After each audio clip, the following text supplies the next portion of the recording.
আমি সাধারণ মামলার আসামি, অথচ আমার 3টা বছর রেখেছে ফাঁসির কন্ডেম সেলের ভেতরে, যোগাযোগ বিচ্ছিন্ন।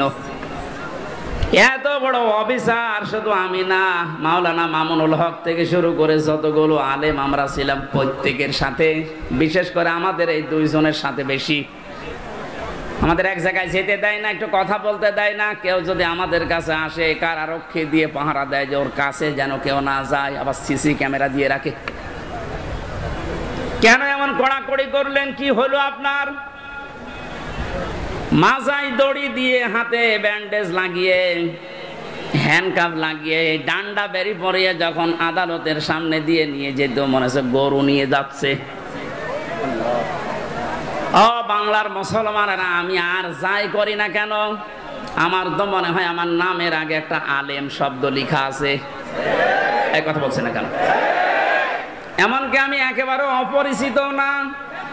এদেশে যদি 100 জন মানুষ পরিচিত থাকে, সবাই চেনে থাকে, তার ভেতরে হামজা একজন। রাস্তা দিয়ে আসলে মায়ের কোলে বসে বসে হামজা হুজুর যাচ্ছে, তার মানে পেটের ভেতর থেকে শুনে আসতেছে হামজা নামে একজন আছে। ওরা জানতো না, ওরা জানার পরেও মানুষগুলো যে আচরণ করেছে, আমাকে যতই বলেন মাফ করে দেন না, আমি মাফ করব না। আমি মাফ করে দিলে আমার স্ত্রীর 3টা বছর আপনি নষ্ট করিয়েছেন, আমার 2টা মেয়ে, ছোটটা আমার এখনো পর্যন্ত চেনে না। কি দুঃখ আমার মনে। ও মনে করে যেরকম বহু হুজুরে 3 বছরে আমার বাড়িতে এসেছে দেখা করার জন্য, এইটা ওই রকমই একটা হুজুর। জেলখানা থেকে বেরিয়ে যেদিন বাড়িতে এসেছি, আমার বলছে হুজুর আপনি আমাদের বাড়িতে আসেন, চলো। এখন আমাকে ডাকে না, কাছেও আসে না। আমার সাথে যা যা করেছেন, আমি চাই প্রতিটি জালেমের সাথে যেন আল্লাহ এইরকম এই দেশে করে। এগুলো যদি না করে ছেড়ে দেন, তাহলে জুলুম আবার আসবে। আর এগুলোর বিচার যদি হয়, জালেমদের এই দৌরাত্ম থেমে যাবে। আল্লাহ রাব্বুল আলামিন জানিয়েছেন, জালেমদের সবচাইতে ভয়ঙ্কর পরিণতি, ইন্নামাস সাবিলু আলাল্লাযীনা ইয়াযলিমুনান নাস। সূরা শূরা 25 নম্বর পারার 6 নম্বর পৃষ্ঠা 13 নম্বর লাইনের 42 নম্বর আয়াত। এটা তাফহিমুল কোরআনে আছে, ব্যাখ্যাটা আমি খুব ভালো করে দেখেছি।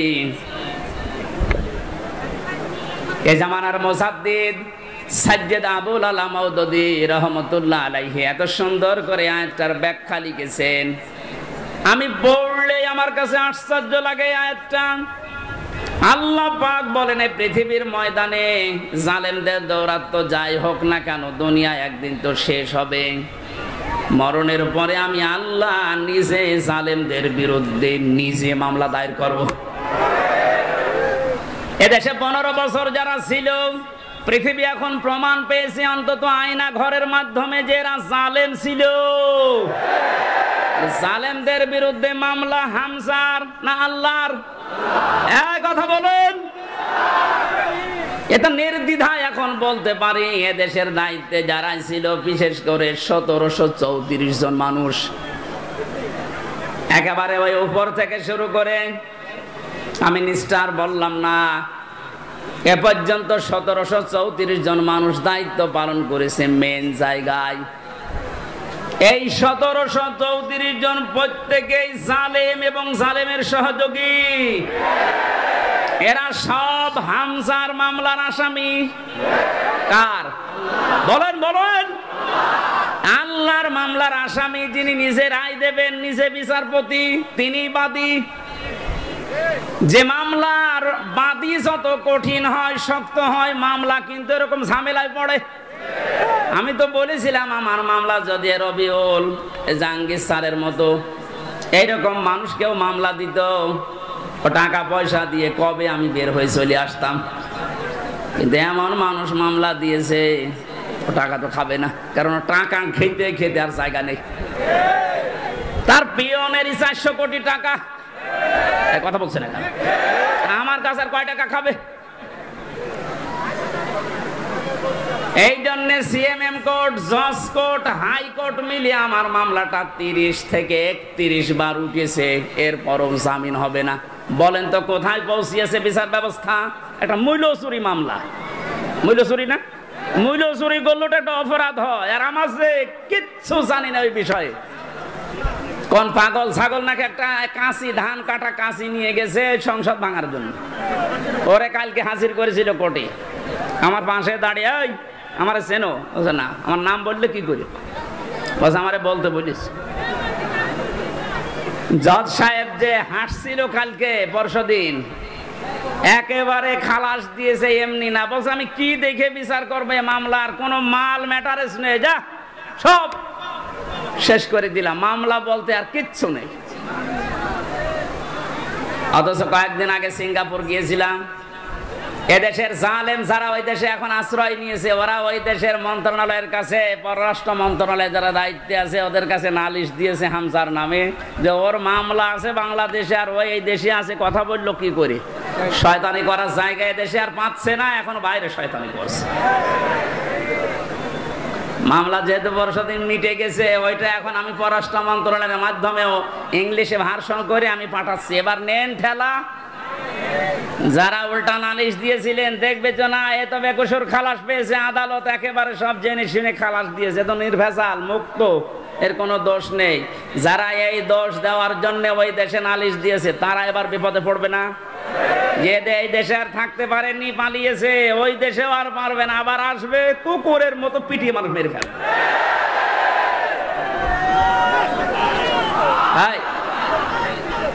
ঠিক আছে ভাই। সাতক্ষীরাবাসী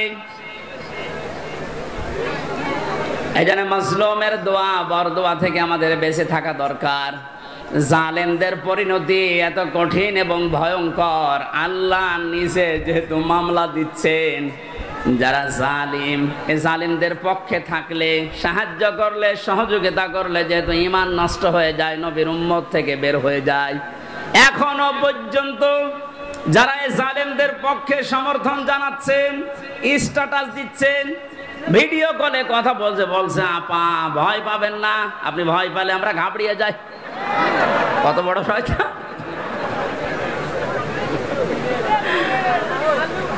আমার তো মনে হয় ওর ভিডিওটা আমি দেখলাম, শয়তান তো আমি দেখিনি, যদি দেখতাম মনে হয় শয়তান ওরকমই হইতো। এখনো পর্যন্ত যদি জালেমের কেউ সাপোর্ট করেন, এখানে কেউ থাকেন, আপনি তাওবা করেন নাই তো আপনিও বেঈমান হয়ে মরবেন।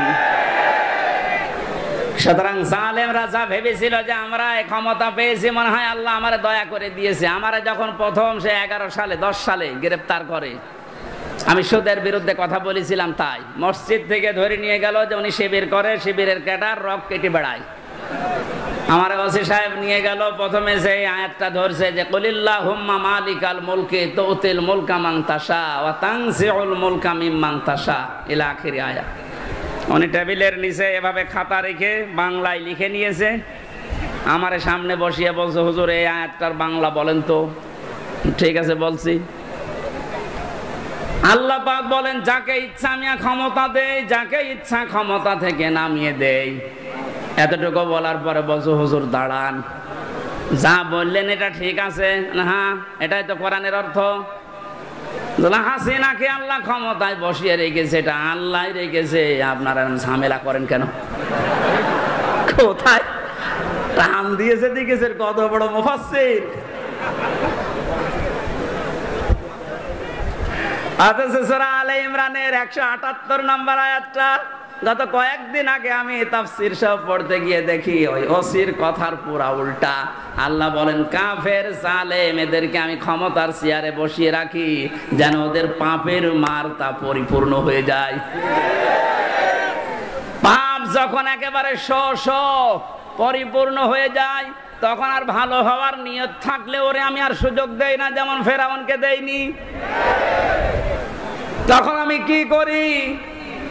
ওদের জন্য যন্ত্রণাদায়ক এবং অপমানজনক একটা শাস্তির ব্যবস্থা করি।